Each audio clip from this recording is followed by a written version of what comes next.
Selamat berjumpa pada perkuliahan kalkulus 1.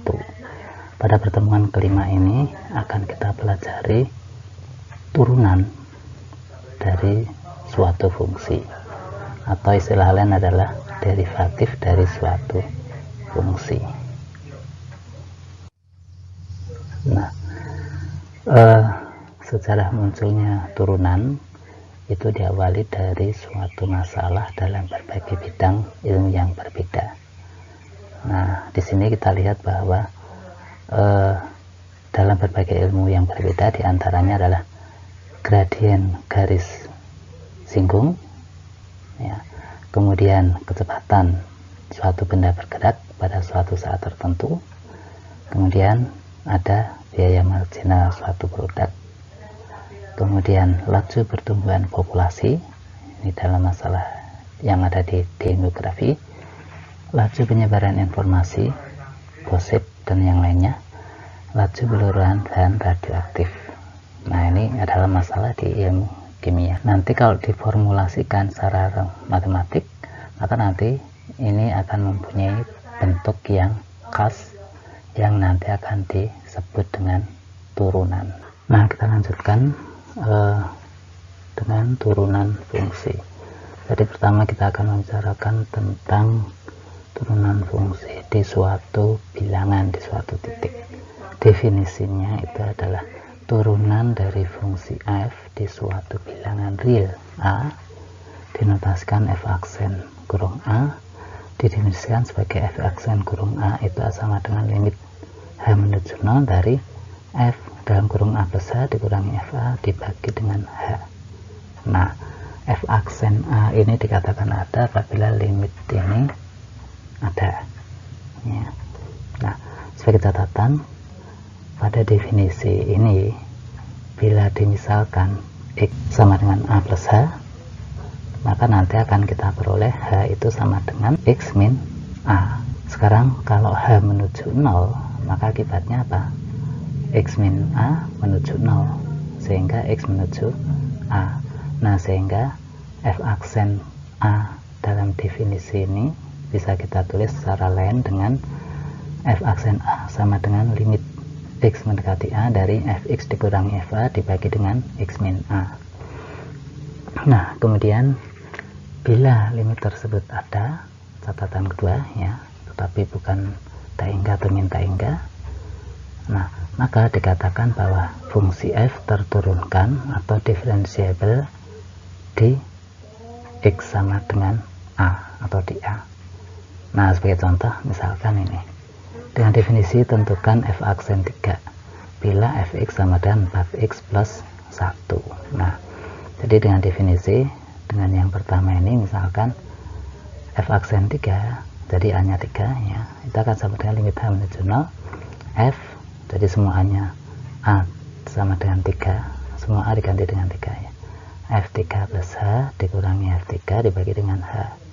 Nah, sehingga kalau kita hitung limitnya itu akan sama dengan ini 4. Nah, bisa juga nanti Anda gunakan penulisan yang kedua, ya. Jadi untuk latihan nanti coba Anda gunakan penulisan yang kedua. Berikutnya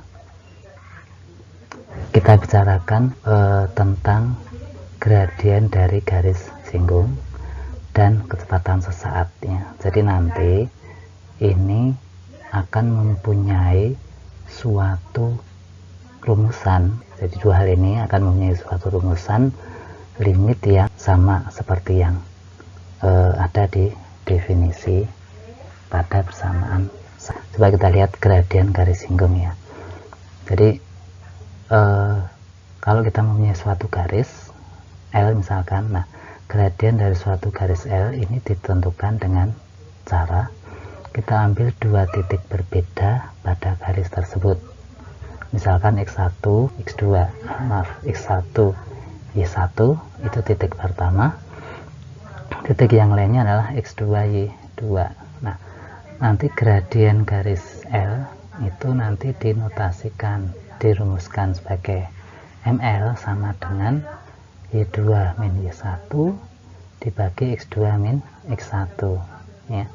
Jadi ordinat dari titik kedua dikurangi ordinat titik pertama dibagi dengan absis titik kedua dikurangi absis titik pertama, atau bisa juga ditulis sebagai ini: ordinat titik pertama dikurangi ordinat titik kedua dibagi dengan absis titik pertama dikurangi absis titik kedua.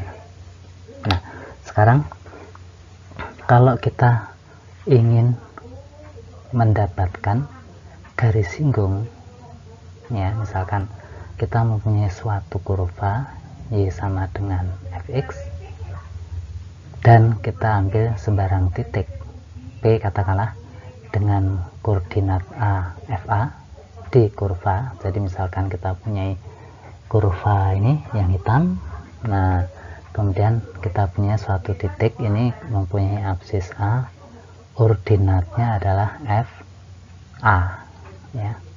Nah, sekarang bagaimana kita mendapatkan suatu garis singgung, garis yang menyinggung kurva di titik P ini, ya. Jadi ini kalau kita lihat di grafiknya itu garis singgungnya itu adalah yang merah.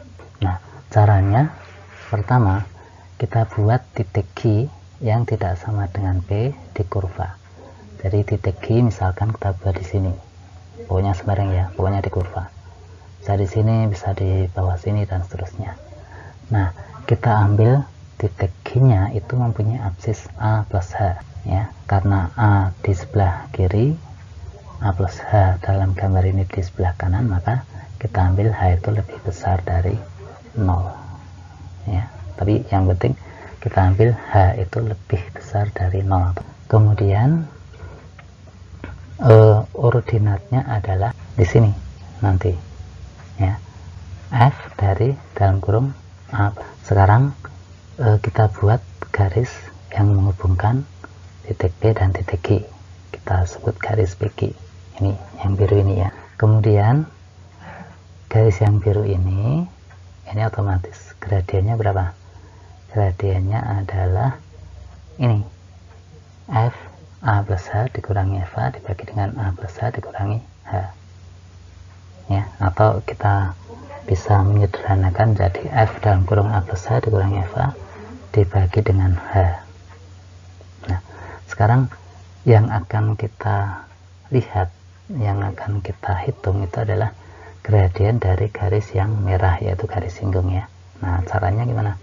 Caranya titik Q ini kita geser sepanjang kurva, menelusuri kurva ini. Nah, semakin lama semakin dekat ke titik P, ya. Jadi nanti otomatis garis birunya itu akan berubah, ya. Garis biru itu akan berputar, ya, bergerak, ya. Di titik P nya tetap, di titik Q nya bergerak, ya. Nah, sehingga nanti begitu Q sangat dekat dengan P, maka biru ini akan semakin berimpit dengan garis P. Nah, sekarang semakin lama semakin dekat, apa yang terjadi?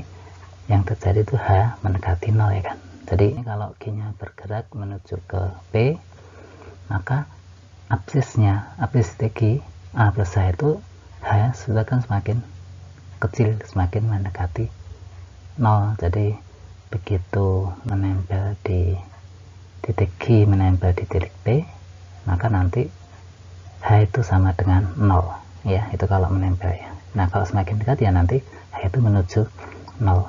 Nah, sehingga kita bisa melihat gradien dari garis merah itu didekati dengan gradien dari garis biru. Nah, dengan catatan bahwa H itu mendekati 0, sehingga nanti kita dapatkan ini, ya, rumus gradien dari garis singgung kurva di titik P, ya. Nah, sekarang kita lihat, ya, limit ini itu kan kalau kita bandingkan dengan D persamaan 1 itu akan sama. Sekarang kita masih melanjutkan tentang garis singgung itu, ya. Nah, sekarang bagaimana kalau kita mempunyai suatu garis singgung, ya. Tadi sudah kita lihat gradiennya itu adalah kalau di titik X sama dengan A ya F aksen A. Nah, persamaannya itu nanti seperti ini ya. Jadi jika diketahui kurva dengan persamaan Y sama dengan Fx dan titik AFA itu di kurva, maka garis yang menyinggung kurva di titik AFA tadi disebut garis singgung ya. Nah, dari pembahasan sebelumnya tadi, gradien garis singgung tadi adalah F aksen A. Nah, sehingga persamaan garis singgungnya adalah Y sama dengan FA, Y dikurangi FA sama dengan F aksen A dikalikan dalam kurung X min A. Sebagai contohnya, tentukan persamaan garis singgung pada kurva Fx sama dengan X kuadrat min 4X di titik 3 min 3. Nah, kita lihat ya, kalau titik X nya itu sama dengan 3, kalau 3 min 3 ya, X nya di sini sama dengan 3, F3 nya berapa? F3 nya adalah min 3 kuadrat, yaitu 9 dikurangi 4 kali 3 12, jadi min 3. Jadi ini titik ini berada di kurva. Nah, sehingga gradien garis singgung tadi, garis singgungnya itu adalah F aksen 3. Nah, kita lihat F aksen 3 ya, itu dengan definisi yang pertama tadi, definisi yang satu, kita dapatkan F aksen 3 sama dengan 2. Nah, sehingga persamaan garis singgungnya adalah Y dikurangi min 3 ya, FA nya di sini min 3 itu sama dengan 2, yaitu F aksen 3 dikalikan dalam kurung X min 3 ya. Jadi di sini A nya 3, sehingga kalau kita sederhanakan jadi Y sama dengan 2X min 9. Selanjutnya kita bahas tentang kecepatan sesaat ya. Jadi misalkan kita amati suatu objek yang bergerak dan S itu fungsi dari T ya, atau S sama dengan Ft, itu menyatakan fungsi posisi objek pada waktu T ya. Nah, jika diamati dari T sama dengan A hanya suatu bilangan real sampai T sama dengan A plus H hanya positif, maka kita peroleh kecepatan rata-rata objek dari waktu T sama dengan A sampai dengan T sama dengan A plus H, itu kecepatan rata-ratanya adalah selisih jarak S dibagi selisih waktu T. Selisih jaraknya adalah F A plus H dikurangi FA ya, dibagi dengan A plus H dikurangi A. Nah, atau disederhanakan menjadi F dalam kurung A plus H dikurangi FA dibagi dengan H. Berikutnya, kalau kita ambil H mendekati 0, maka nanti kita pada saat waktu T sama dengan A, atau ini sebenarnya itu kalau kecepatan rata-rata kan di antara dua waktu yang berbeda. Nah, ini kalau kecepatan yang waktunya itu di satu waktu, maka nanti disebut kecepatan sesaat ya. Nah, jadi kita dapatkan pada saat H menuju ke 0, kita peroleh kecepatan sesaat, yaitu limit H menuju 0 dari F dalam kurung A plus H dikurangi FA dibagi dengan H.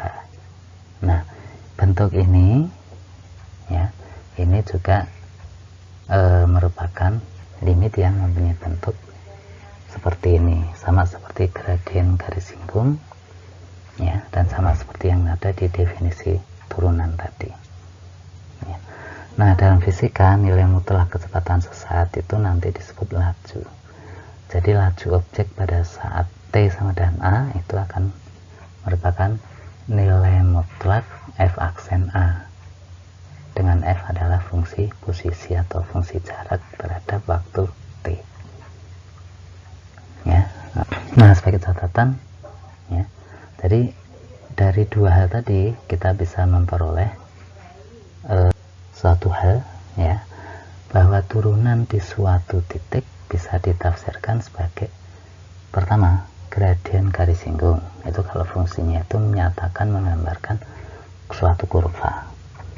Nah, bisa juga ditafsirkan sebagai kecepatan sesaat ya, apabila fungsinya menyatakan fungsi jarak atau fungsi posisi.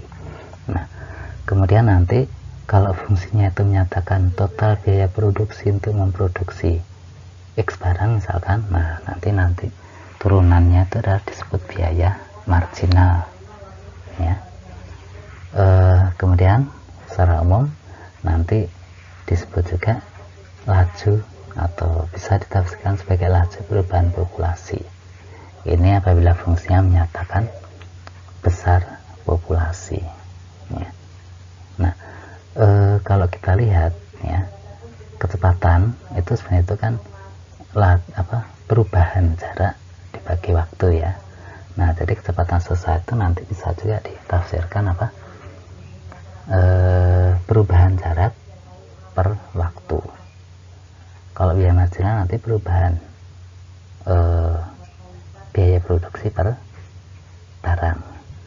Laju perubahan populasi, nah nanti bisa juga dinyatakan sebagai perubahan besarnya populasi per waktu. Selanjutnya kita bahas tentang turunan kiri dan turunan kanan.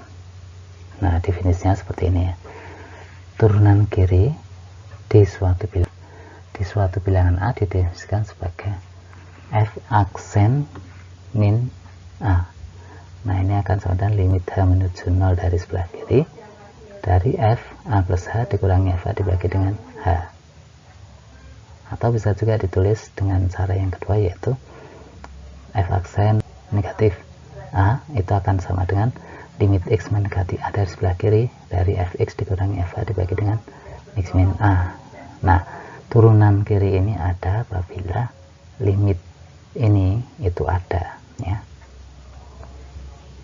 Nah, kemudian turunan kanan ya, itu definisinya mirip ya.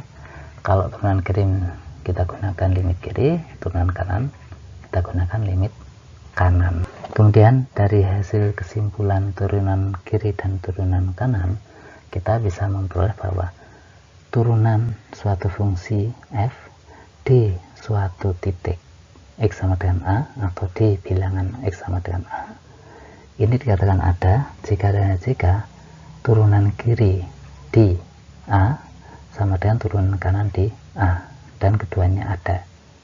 Jadi nanti kalau hasilnya itu masing-masing taingga atau min taingga, nah itu dikatakan tidak ada. Berikutnya kita lihat contoh. Jika diketahui fungsi f dengan fx, ada 3 rumus ini.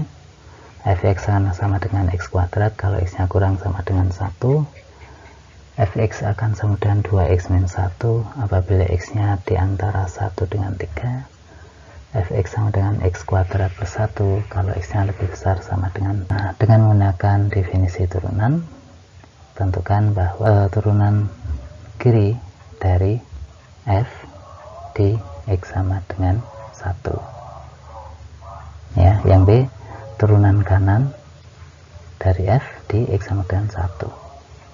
Terus yang C itu adalah turunan dari fungsi f di x. Nah, nanti untuk yang D, x nya di 3 ya gitu. Nah, jawabnya adalah ini ya. Jadi menurut definisinya kan turunan kiri dari fungsi f di x sama dengan 1 itu akan sama dengan limit x mendekati 1 dari sebelah kiri dari fx dikurangi f1 dibagi x min 1. Jadi ini kita gunakan penulisan yang kedua ya. Nah, sehingga nanti kita bisa mendapatkan bahwa karena fx nya itu kan sama dengan x kuadrat, kalau x nya mendekati 1 dari sebelah kiri berarti x nya kurang dari 1, berarti nanti kita gunakan rumus yang paling atas untuk fx nya ya. Jadi fx nya adalah x kuadrat. Nah, kalau f1 nya apa? f1 nya ya pada saat x nya sama dengan 1 itu pakai rumus yang atas juga. Jadi nanti kalau x nya sama dengan 1 berarti nanti 1 kuadrat hasilnya. Jadi ini kan sama dengan limit x kuadrat dikurangi 1 kuadrat dibagi dengan x min 1 dengan rumus yang sudah kita peroleh waktu di SMP ya. X kuadrat min 1 kuadrat bisa kita tulis x min 1 kali x plus 1 sehingga masing-masing bisa dicoret karena di atas dan di bawah ada x min 1. Kenapa bisa dicoret? Karena sama dan ini perkalian ya, sama dan tidak sama dengan 0. Kenapa tidak sama dengan 0? Karena x nya hanya mendekati 1. Nah, sehingga setelah ini dicoret, kita dapatkan limit dari x plus 1 untuk x mendekati 1 dari kiri. Hasilnya adalah 2. Demikian juga nanti limit kanan, limit x mendekati dari turunan kanan ya. Limit x mendekati 1 dari kanan dari fx dikurangi f1 dibagi x min 1. Nah, kalau x-nya mendekati 1 dari kanan, berarti x-nya lebih dari 1. Nah, yang dekat x lebih dari 1, tapi yang dekat itu ada di tengah. Jadi rumusnya adalah kita gunakan fx itu sama dengan 2x min 1. f1 nya karena x sama dengan 1 itu letaknya di paling atas, berarti nanti kita f1 itu berarti 1 kuadrat nih. Nah, dibagi dengan x min 1. Nah, sehingga setelah kita ringkas gitu, kita kedapatkan ini jadi 2x min 2 dibagi dengan x min 1. Kita ambil limitnya x menuju 1 dari sebelah kanan. Ini bisa kita sederhanakan jadi 2 kali dalam kurung x min 1 dibagi x min 1. X min 1 nya dicoret, jadi tinggal limit 2 untuk x mendekati 1 dari kanan. Nah, limit 2 hasilnya 2 juga. C ditanyakan f aksen 1 ya. Nah, sekarang kita lihat limit kirinya tadi berapa? 2, limit kanannya 2, sama kan? Nah, jadi nanti f aksen 1 sama dengan 2. Contoh yang berikutnya ya, contoh yang sama pertanyaan D, kita cari f aksen atau f aksen min 3. Nah, f aksen dari kiri 3 ya. Nah, ini definisinya adalah limit x mendekati 3 dari sebelah kiri dari fx dikurangi f3 dibagi dengan x min 3. Ini masih kita gunakan rumusan atau definisi di penulisan yang. Nah, kalau x-nya mendekati 3 dari kiri berarti ya posisinya di sini di tengah. Nah, sehingga fx-nya itu adalah 2x min 1. f3, nah kalau x-nya sama dengan 3 itu kan berarti rumusnya di bawah, yaitu x kuadrat tambah 1. Nah, sehingga kalau x-nya diganti dengan 3 menjadi 3 kuadrat tambah 1 ya. Jadi fx-nya adalah 2x min 1, f3-nya adalah 3 kuadrat plus 1 ya, dibagi x min 3. Kita cari limitnya, limit x mendekati 3 dari sebelah kiri ya. Kita dapatkan kalau x-nya diganti dengan disubstitusikan dengan 3, kita peroleh 6 dikurangi min 6 dikurangi 11, jadi berapa? Min 5 dikurangi 3 ya, karena x-nya mendekati 3 dari kiri berarti x-nya kurang dari 3. Nah, kalau x-nya kurang dari 3 berarti x min 3 kurang dari 0. Jadi ini mendekati 0 tapi negatif. Yang tadi mendekati negatif 5 ya. Jadi negatif bagi negatif kan positif, sehingga hasilnya tak hingga. Itu limit turunan kiri fungsi f di x sama dengan 3. Nah, sekarang turunan kanan dari fungsi f di x sama dengan 3 ini seperti ini ya. Jadi fx nya karena x nya mendekati 3 dari kanan, berarti fx nya itu kita pakai rumus yang paling bawah. Jadi fx nya diganti x kuadrat plus 1, f3 ini 3 kuadrat plus 1 dibagi x min 3. Nah, setelah kita sederhanakan kita peroleh ini, sehingga limitnya 6. Nah, sehingga nanti jawaban dari f yaitu f aksen 3 itu tidak ada. Kenapa? Karena limit turunan kiri tidak sama dengan turunan kanan ya. Sekarang kita lanjutkan dengan turunan sebagai fungsi. Yang pertama, dari definisi turunan di suatu bilangan, maka nanti kita peroleh apa? Kalau hanya suatu bilangan real, konstanta real, hasil dari f aksen a itu selalu konstanta. Kalau konstanta a itu kita ganti dengan suatu berubah x, nah maka nanti dari definisi turunan di suatu bilangan, baik cara penulisan pertama dan kedua, maka nanti diperoleh seperti ini, f aksen x limit f dalam kurung x plus h dikurang fx dibagi h menuju 0, atau dengan cara penulisan yang kedua, limit z menuju x dari fz dikurangi fx dibagi dengan z min x. Jadi untuk cara penyelesaian yang kedua itu, yang tadinya x menuju a itu kita ganti dengan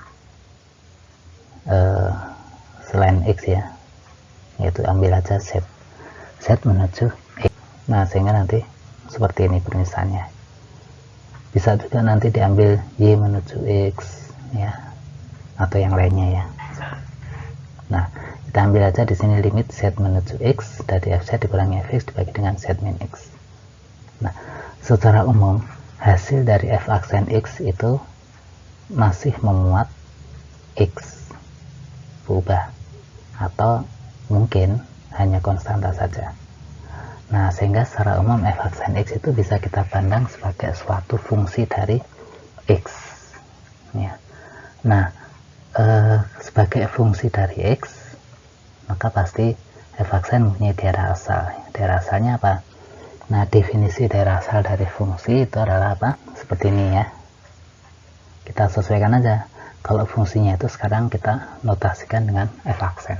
Jadi daerah asal dari fungsi f aksen itu akan sama dengan himpunan dari semua bilangan real x, sehingga f aksen x itu ada itu karena semesta kita bilangan himpunan bilangan real, maka nanti dikatakan f aksen x itu ada kalau hasilnya bilangan real ya. Taingga min taingga itu bukan bilangan real, jadi itu juga termasuk tidak ada. Nah, secara umum nanti daerah asal dari fungsi f aksen itu merupakan himpunan bagian dari daerah asal fungsi a. Secara deduktif, untuk menghitung f aksen a ya, dengan a sembarang bilangan real, maka kita bisa menggunakan definisi yang di awal tadi sudah kita bahas. Bisa juga kita menggunakan cara kita hitung dulu f aksen x, nah kemudian kita substitusikan a ke. Sekarang kita definisikan suatu fungsi yang terturunkan pada selang buka. Jadi suatu fungsi f itu dikatakan terturunkan pada selang buka a, b bila f terturunkan di setiap x di dalam selang buka a, b tersebut. Ya. Nanti di sini berlaku juga a-nya itu mungkin kalau min taingga, b-nya taingga ya. Itu juga berlaku seperti ini. Nah, sebagai contoh bahwa fx sama dengan akar 1 min x kuadrat ini terturunkan pada selang buka min 1, 1 ya. Nah, nanti ini kalau membuktikan agak sulit ya. Sulitnya kenapa? Ya, karena di setiap anggota selang min 1, 1 itu ada taingga banyak. Jadi kalau kita mau melihat setiap titik di dalam selang buka ini ada banyak sekali. Kita lihat sebagai contoh ya. Diketahui fungsi f dengan fx nya sama dengan akar x. Tentukan f aksen x, yang b f aksen 4, c daerah asal fungsi f, d daerah asal fungsi f aksen, e f aksen 0, terus f aksen min 1. Nah, jawabnya ya seperti ini ya. F aksen x itu sama dengan limit z menuju x dari fz min fx. Nah, fz nya adalah akar ez, fx nya adalah akar x dibagi dengan z min x. Nah, sekarang kalau kita kalikan dengan 1, jadi di sini kalau z nya diganti dengan x, maka kita dapatkan 0 per 0. Nah, sehingga nanti untuk mendapatkan limitnya kita manipulasi. Salah satu cara memanipulasinya adalah kita kalikan dengan 1. Satunya saya tulis sebagai sekawan dari yang atas, sekawan dari pembilang ini. Akar z plus akar x dibagi akar z plus akar x. Nah, yang atas kali yang atas dapatkan z dikurangi x. Nah, terus yang bawah kali yang bawah, yaitu z min x dikalikan akar z plus akar x, itu menjadi seperti ini. Nah, kalau x nya kita z nya kita ganti dengan x, z nya kita substitusi dengan x, kita perlu hasil limitnya adalah 1, ini dengan ini dicoret ya, dibagi dengan akar x plus akar x, atau 1 dibagi 2 akar x. Kemudian dari jawaban A ini kita bisa memperoleh jawaban B ya, dengan mengganti x nya dengan 4, sehingga kita peroleh f aksen 4 adalah 1 dibagi 2 akar 4.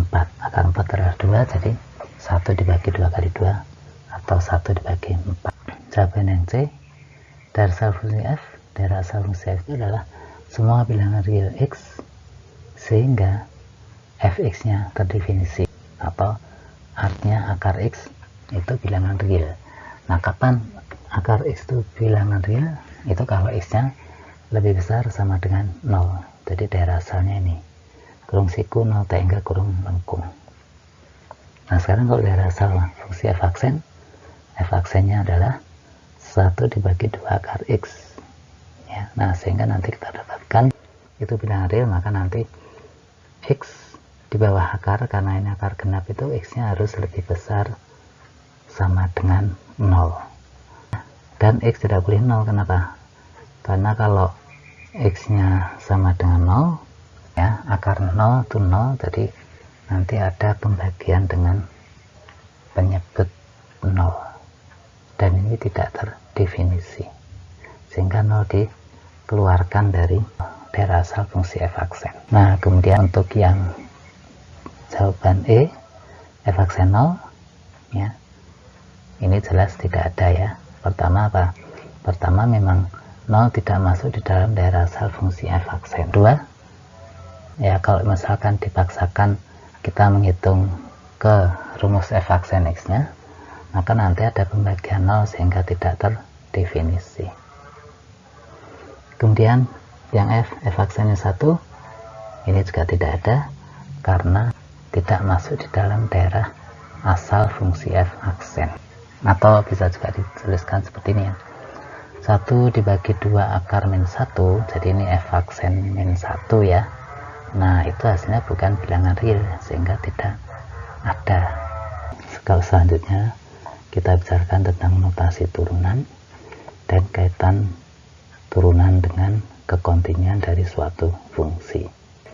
Fungsi f dengan y sama dengan fx ini akan menunjukkan x sebagai berubah bebas atau dependent variable dan y sebagai berubah tak bebas ya, dari suatu fungsi f.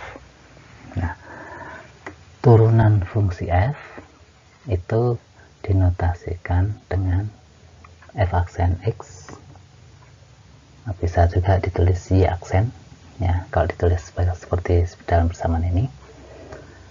Terus bisa juga dy per dx, df per dx, d per dx dari fx, d besar d kapital fx, bisa juga dx fx. Nah, notasi d ini, dua ini, d atau dx yang d kapital ini, dan d per dx atau bisa ditulis d per dx seperti ini disebut operator turunan ya. Kenapa? Karena ini mengoperasikan mencari turunan dari suatu fungsi, katakanlah f. Nah, kemudian simbol d per dx ini nanti dikenalkan oleh Leibniz ya. Sebenarnya itu d per dx seperti ini juga merupakan notasi Leibniz. Nah, dalam notasi Leibniz, f aksen a untuk suatu a bilangan real nanti dilambangkan dengan dfx per dx, terus diberi tanda garis tegak ini x sama dengan a. Jadi ini artinya adalah turunan dari fungsi fx ke variabel x pada saat x nya sama dengan a ya. Nah, sekarang kita bicarakan tentang apa kaitan turunan dengan kekontinuan dari suatu fungsi? Kaitannya seperti ini ya. Jika f aksen A ada, maka f kontinu di A. Perangkainya, jangan lupa di logika matematik, perangkainya adalah jika maka. Jika f aksen A ada, artinya apa? Jika f terturunkan di x sama dengan A, maka f akan kontinu di x sama dengan. Nah, ini sebagai catatan bahwa syarat perlu agar f terturunkan di A ini adalah f kontinu di A. Jadi artinya apa? Ya, artinya untuk melihat f terturunkan di A, ya itu kita lihat juga kekontinuannya di A. Ya. Nah, yang kedua, kalau kita lakukan kontrapositif, maka proposisinya akan setara dengan kontrapositifnya ya. Kontrapositif dari ini apa?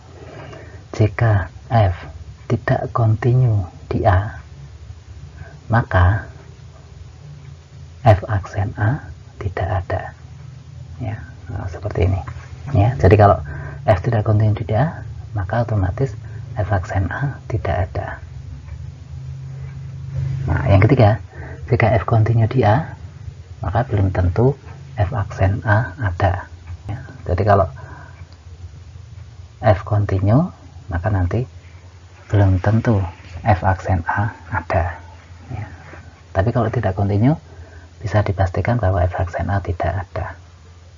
Sebagai contoh, tunjukkan bahwa di x sama dengan A, fungsi f dengan fx sama dengan nilai mutlak x kontinu tetapi tidak terturunkan ya. Nah, kita ingat definisi dari nilai mutlak x itu akan sama dengan x kalau x lebih besar sama dengan 0 ya, kemudian min x kalau x nya kurang dari 0 ya. Nah, grafiknya seperti ini grafiknya. Nah, gitu ya. Jadi ini kita lihat ya, di x sama dengan 0 ini kan kontinu kan. Kontinu itu kan artinya grafiknya kan bersambung terus. Nah, sekarang kita lihat limit fx, x mendekati 0 ya. Karena di sini itu 0 itu merupakan batas perbedaan rumus fungsi fx, maka kita perlukan limit kiri dan limit kanan ya.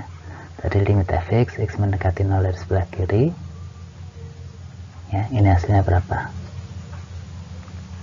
Kalau x nya mendekati 0 dari sebelah kiri berarti pakai rumus yang bawah, fx nya sama dengan min x.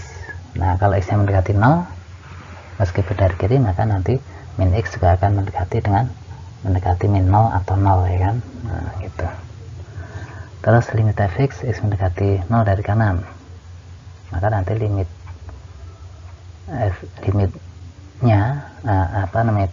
fx nya akan sama dengan x ya, pakai rumus yang atas karena x nya mendekati 0 dari kanan, artinya x nya lebih dari 0 ya. Nah, sehingga limitnya pada saat x nya mendekati 0 itu adalah 0. Nah, sehingga kita dapatkan limit kiri dan limit kanan dari fungsi fx dari fx itu 0. Jadi limitnya ada. Dan f0 nya berapa? Nilai mutlak dari 0, itu hasilnya 0 sendiri. Nah, karena limitnya ada dan sama dengan 0, f0 nya juga ada dan sama dengan 0, jadi keduanya sama, sehingga kita dapatkan f kontinu di 0. Nah, sekarang kita lihat turunannya. F aksen 0 itu sama dengan limit fx dikurangi f0 dibagi dengan x min 0 untuk x mendekati 0. Kita gunakan ini cara penulisan yang kedua. Nah, sekarang fx nya itu nilai mutlak x ya, f0 nilai mutlak 0 yaitu 0 juga. Nah, di bawahnya x min 0 itu 0 x ya. Nah, sehingga kita dapatkan limit f aksen x itu f aksen 0 itu sama dengan limit nilai mutlak x dibagi x untuk x mendekati 0. Nah, di sini kalau kita lihat limit kirinya x mendekati 0 dari kiri ya. Itu kalau x nya kurang dari 0 berarti kan nilai mutlak x sama dengan min x, ya kan, sehingga nanti di sini menjadi min x dibagi x, hasilnya min 1, jadi hasilnya min 1. Nah, limit kanannya di sini limit x mendekati 0 dari kanan yaitu x dibagi x atau 1, ya, 1. Nah, karena berbeda maka limitnya tidak ada, sehingga kalau limitnya tidak ada otomatis apa, f aksen 0 tidak ada, ya, gitu. Contoh yang kedua, tunjukkan bahwa di x sama dengan 1 fungsi f dengan fx sama dengan akar pangkat 3 dari x minus 1 itu kontinu tetapi tidak terturunkan, ya. Kita lihat grafiknya itu seperti ini, ya, gitu ya.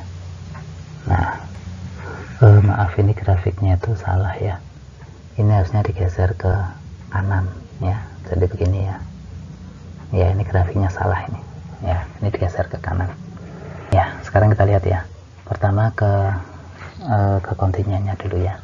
Limit fx x mendekati 1 dari